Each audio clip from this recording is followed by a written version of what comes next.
Last week, I wasn't able to upload anything because I had somewhere to go. As you have guessed, it was Chitwan. On July 9 to 11, we had a wedding to attend, to document. So, from Kathmandu, we had to head out on Tuesday, which is July 9, for Wednesday and Thursday event. At around 5:30, I reached to our office and packed everything. Used InDrive to call a cab, and I headed out to Kalanki, which was our meeting point. First, I met Sunil brother who was waiting at petrol station, and then we called others and met them at the same location. Leaving from Kathmandu was me, Anis, Amos, Ayush, and Sunil brother. Santosh brother and Ashish brother were scheduled to go at groom house, where they would document the ceremony that would unfold there as the groom and his family prepares to leave the home. At around 7:15 a.m., our bus finally arrived at our location, and we hopped on the bus and headed towards Chitwan. We all know how hot Chitwan is and can be. The temperature there can reach up to 43 degrees Celsius.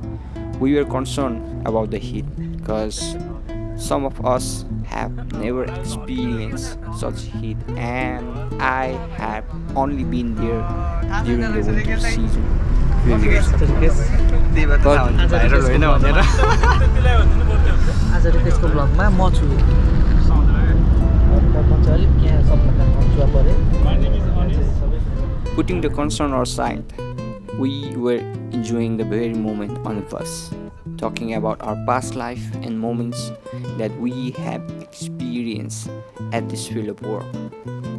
As we traveled on the bus, I felt asleep a lot of time, so I couldn't record much of the journey. We reached Chitwan at around 1 p.m. and the moment we get out of the bus, we felt that heat.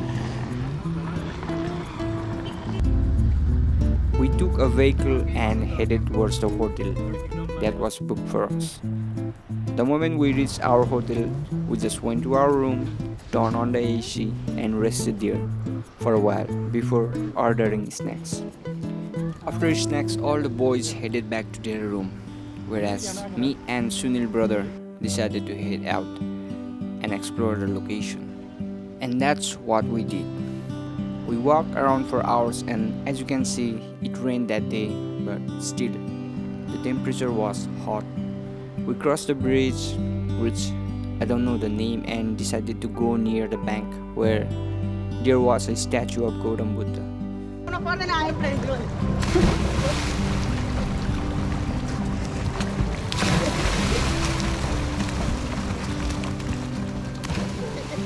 Then, right around 6 p.m., we decided to head back to our hotel and prepare ourselves for next day by taking shower and a good nap next day, the day of Mehndi and Sangeet.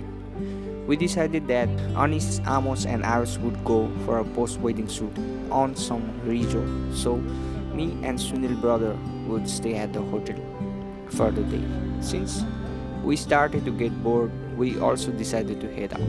Don't know where, but somewhere we could be far from our hotel. So at around 9 a.m., we headed to Sora, expecting nothing but to scout the location. After an hour of drive around, we reached Sora.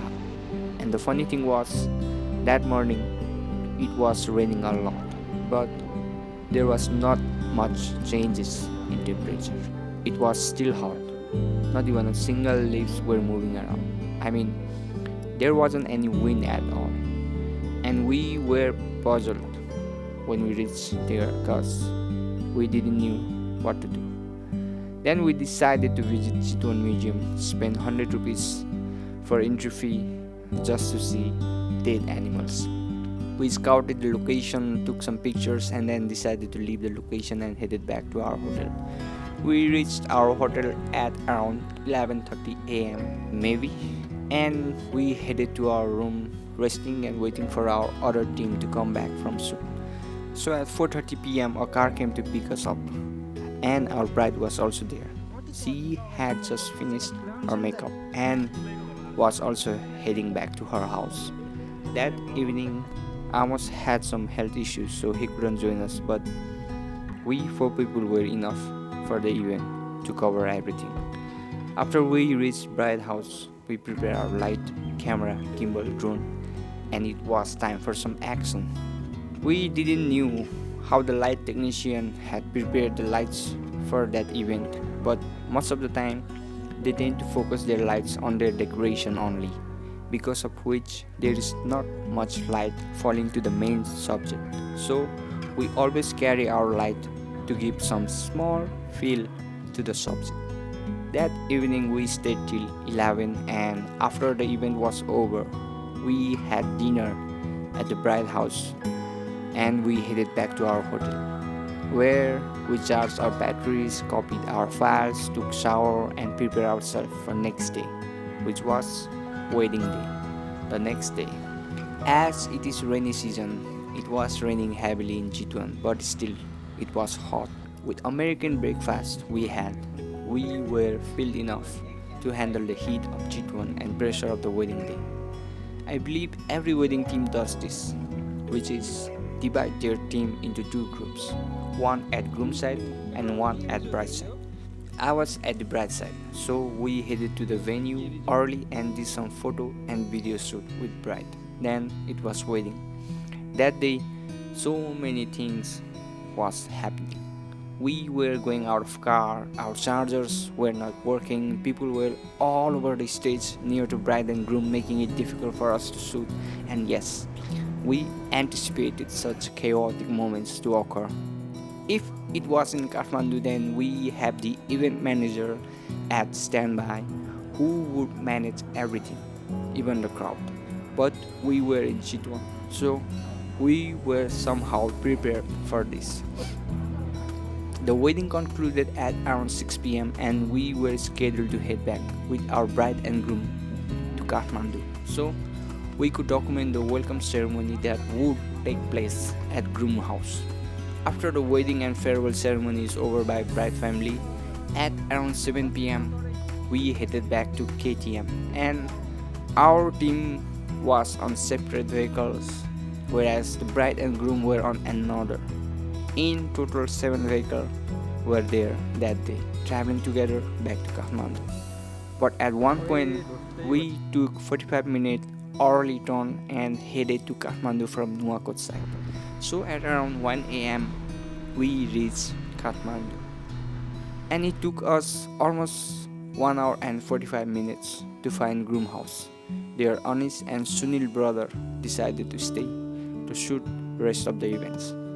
Since we had another event that day, so me, Amos and I left them there and headed towards our office. So at 3 am we finally reached our office and decided to stay there that morning because we had to wake up early, copy our files and prepare for that event.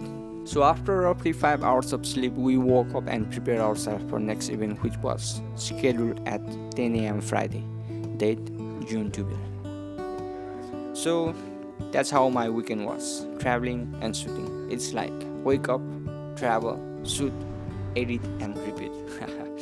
Hope you all enjoyed this episode of Timeless, and I hope that you all like this, and I really appreciate your love that you guys have shown in my previous episode. And again, I'll be uploading as many videos as I can this year. There is something about making films and taking photos. I'm always conscious about the feelings that I get when I'm holding a camera on my hand. The feeling of joy, peace and freedom is always there, and I can't explain how much I love this.